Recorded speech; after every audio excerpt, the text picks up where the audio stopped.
Hey guys, I was going to make a video while I was sick, but I had no energy and I felt so bad that I didn't even have the energy or the just the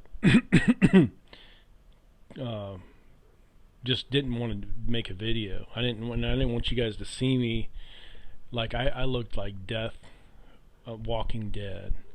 Um, it was about November 10th was my birthday, and November 11th I started getting sick, and I got sicker and sicker and sicker. And right before all this happened, I weighed the most I ever weighed was 250 pounds. I've always weighed about 230, maybe 235, but I got up to last year almost 250, 251, and I got so sick that I couldn't eat, I couldn't sleep. I don't think I slept really good for like 3 or 4 days. And I got the chills, I got sweats. Every time I would sweat, I'd wipe it off. And then every time the furnace would kick on, the air felt like it was freezing cold. So I'd get the sweats and then shakes, and I couldn't eat. I ended up losing almost 20 pounds in 2 weeks. And finally, we were splitting firewood, and then I think it was Saturday, my buddy Tom had us come out and grind some roots balls and pull out some, some fence posts and stuff. I didn't really feel like doing it, but I promised him we'd come out, so me and Josh came out, and both of us felt terrible. Josh had a real bad cough, and I felt like I couldn't even hardly do anything. And Tom noticed, said we looked bad and never seen us so rugged looking. And so Sunday, the next day, he called me up and he's like, "Listen," he's like, "I know you probably don't want to get a shot, but they have a monoclonal antibody therapy. It's 4 shots." And we went down to the Jacksonville library, and they CDR Health gave me a shot here, here, here, and here. 4 shots. And I made an appointment to see the doctor on Monday. And so on Monday, I was still feeling kind of bad. And so I went to the doctor, and he gave me a bunch of paperwork. And he's like, it doesn't sound like you have COVID, but, I can give you, I guess, I don't know, I'll write you a prescription for something. And so he told me, he's like, well, he goes, why don't you go get a chest scan and go get some blood work done and come back in 2 weeks, and maybe I'll give you a prescription for something. I'm like, listen, I said, I'm too sick to be running around everywhere. I said, give me a B12 shot and give me some type of antibiotic and whatever else, I should have got a vitamin C shot too. So he's like, oh yeah, that sounds like a pretty good idea. Yeah, I slipped my mind, and I'm thinking, I'm paying $150 for this guy to tell me, come back in 2 weeks. It's like, I might not be here in 2 weeks. And then I'm in the waiting room, and I had to take my shirt off and turn around because people are asking me, hey, you have a sawmill? Can you come out and bring me a log? I'm like, dude, I said, call the 584 tree number, man. I am like out of it. I'm sick. I just want to get my prescription and get out of here. So, I left the clinic. They gave me a B12 shot, and he gave me a prescription for antibiotics. And so I ended up going right to CVS and filling the prescription. And then I bought a heater.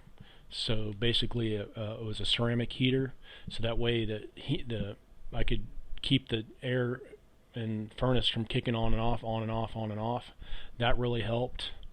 And then I took, of course, I was taking I went and bought 1,000 milligrams of vitamin C and started taking 2 or 3 of those a day. Plus, I was on multivitamin and Shackley. On top of everything else, I was doubling up on my. I bought some zinc and immune system builder, and I just started drinking some Naked Greens juice, and I had some elderberry, raw elderberries from picking last summer, so I'd put a scoop of elderberries. I'd put a couple shots of the Naked Juice greens, and just a little bit of basically really potent immune system juices like elderberry and blueberry and fresh berries, and then I would mix a little bit of water and the elderberries were frozen. So I'd put that in a NutriBullet and grind that up and drink my vitamins with that. And I got a couple fruit bowls. I would try to eat a fruit bowl and like small pieces of banana, because I was losing 1.5 pounds a day, and so I wasn't able to eat much. So I just forced myself to eat just whatever, a couple handfuls of this, handfuls of that. But it was mainly juices, bananas, and Tom brought me some soup, but it was too salty, so I watered it down. My mom ended up bringing me some soup.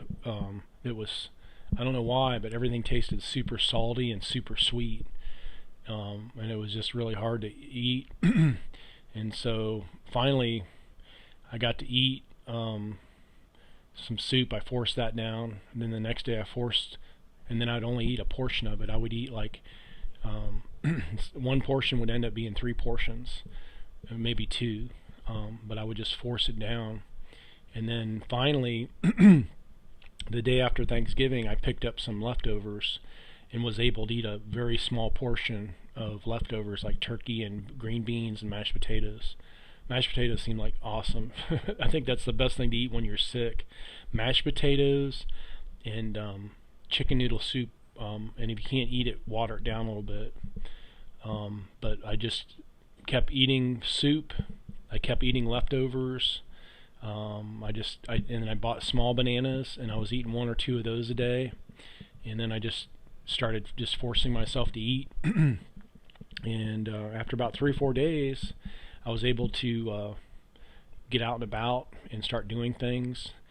I'm still weak, but I was able to, and then I started walking.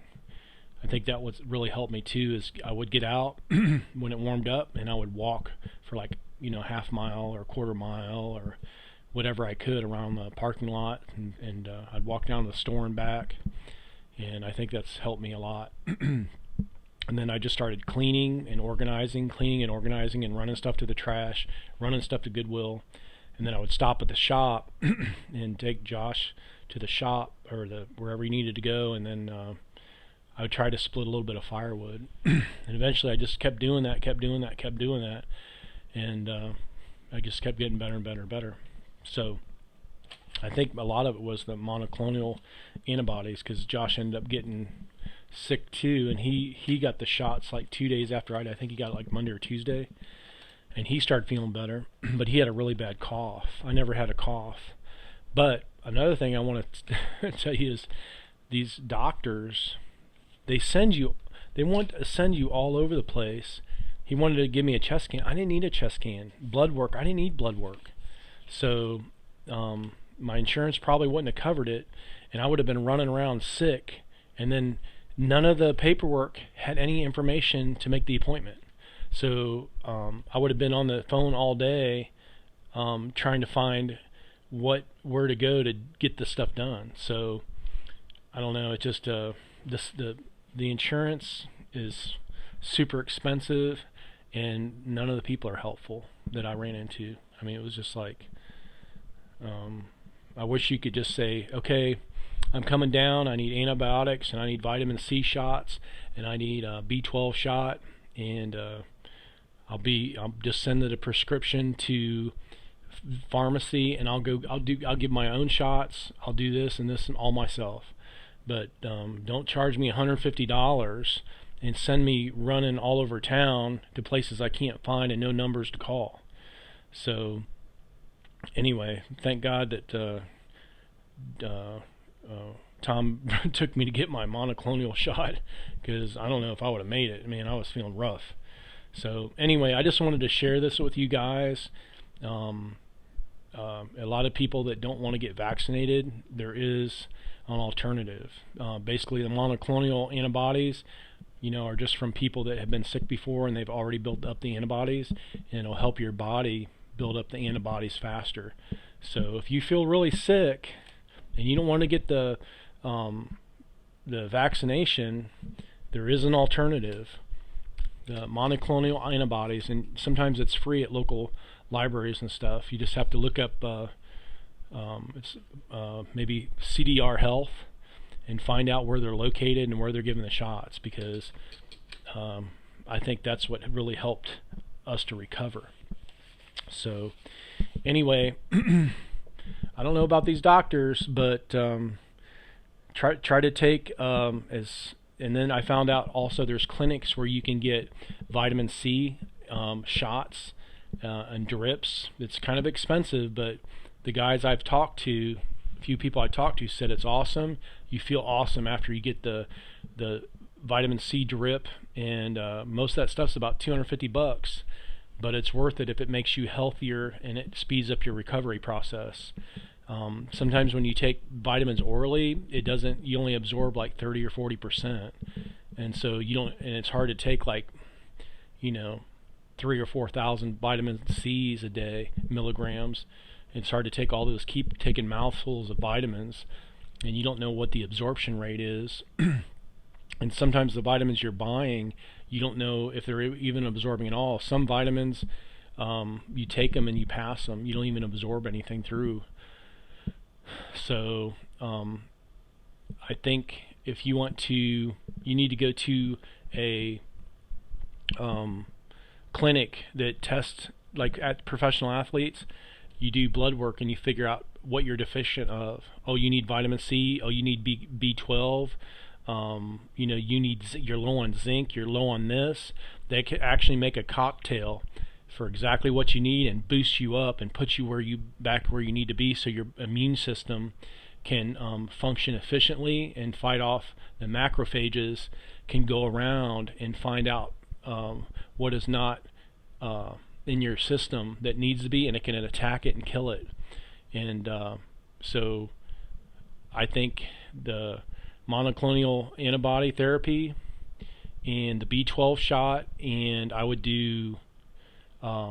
find a clinic that does your blood work and find out what you're deficient of, and make a cocktail, $250 or whatever they charge if you're low on C and zinc. If you can't afford to do that, I would double up on my vitamin C, on my zinc, and my vitamin D, and just try to find a really good vitamin like Shaklee or Amway or something that's clinically proven for absorption, and put it in a glass of water. And if it doesn't break down within about 10 or 20 minutes, that's not breaking down in your body. So anyway, that's my spiel. I just wanted to share that with you guys. I was deathly sick for about 2 or 3 days, and it took me about a week and a half, 2 weeks to pull out and start feeling enough energy to go out and work. And so today was our actually first day to go back, come out and actually do a pretty good day's work and start bringing income in for Tree Life. We've been doing pretty good with firewood and smoker wood, but it just doesn't compare with tree work. But it is a good supplement, but it's not, you can't rely on it. It's not enough to pay all the bills. So anyway, this is Roger with Roger's Reviews, and I just wanted to share that little situation with you guys. And I didn't want you guys to see me, or I didn't have enough energy to express what happened until now. So anyway, thanks for watching, and I appreciate you guys' support, and we're going to continue to bring you the best quality video possible. Phil did a really awesome job with a couple videos, and he also brought out his drone. He has the brand new drone that I have. I have the DJ DJI Mavic Mini combo, and he just I think his girlfriend, or he got a gift of a brand new one, and his is very similar to mine. He has the same one, but his is 4K, and it's just the only difference that I can tell, his controller's different. The drone's almost the same. I think maybe the camera might be a little better. It might be 4K. I don't think mine's 4K, but the controller is a little bit different. His phone mounts up here.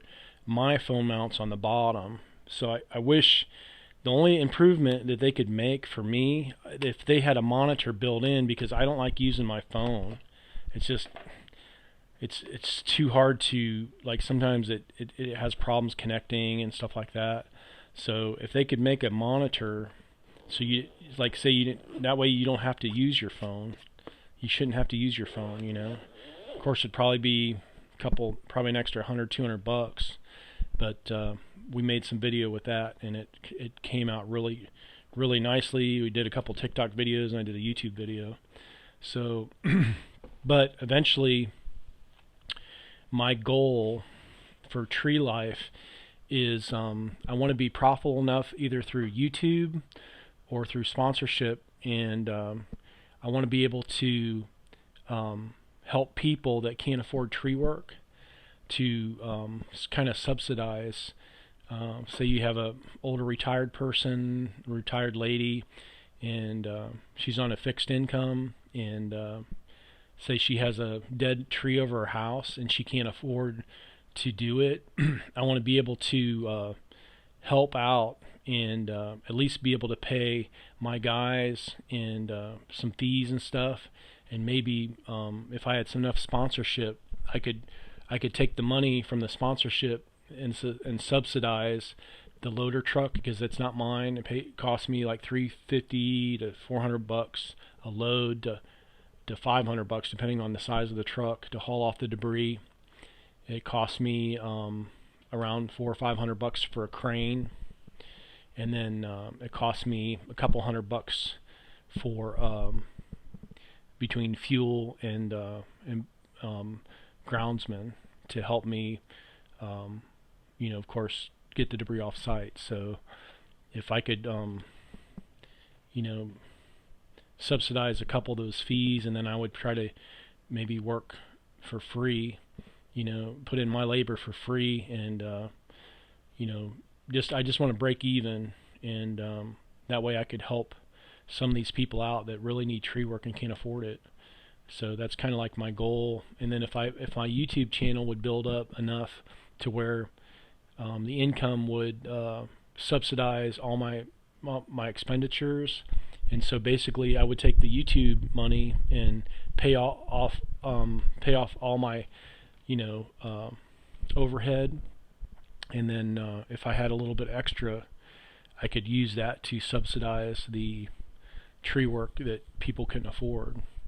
And then eventually, would be nice is I could go do that, and then I could also then I could pick and choose the jobs that make the best videos for you guys. So anyway, that I just thought I would share that with you. I mean, I don't know if it'll ever happen, but that was kind of like something I was thinking about. That would be awesome, to be able to work, pick and choose your jobs, and then also help people in need that can't afford your services, but you'd be able to subsidize it enough to where you could get the job done and solve some of those issues and problems. So anyway, guys, thanks for listening. Let me know in the comments if you think that's possible or feasible, because I love what I do, and I just want to be able to be the best tree service and help the most people that we can, with our little setup. So anyway, thanks for watching, and let me know what you guys think, and God bless and happy holidays, and hopefully I'll be 100% and I'll be able to make a lot better videos and hire somebody to make better videos, because I'm still learning and I can't do it all. Tom's like, well, why don't you do drone videos and do stuff where we can see you more, and why don't you have Josh do all the videos and do the drone footage. And it's hard to do tree work and film yourself at the same time. There's a limit to what you can do, and unless you have a third person that kind of can run the videos and stuff like that, and also too, then you got to stay up all night and edit videos and try to make them palatable. And I don't have all the software, and I don't know how to use all the software, so I kind of need help on the editing side, because I really don't have anything that I don't know how to run. I bought a couple of iPhones, and I usually make my videos on iPhones, and I have a Mac Mini that has I think it has, I try to order it, I think, with Final Cut Pro, but I don't know how to use it. So I need help. I think I can get the video footage, but it's hard to do all the editing, and I want to make better videos, and I want to edit, and I want to add better sound quality, because it's getting boring just a few things I can do on my iPhone. I want to get more music and different things available to make the videos more fun to watch. So anyway, thanks for watching. Let me know in the comments what you think, and hopefully we can put all this together and make it happen. God bless. See you next time on the next one.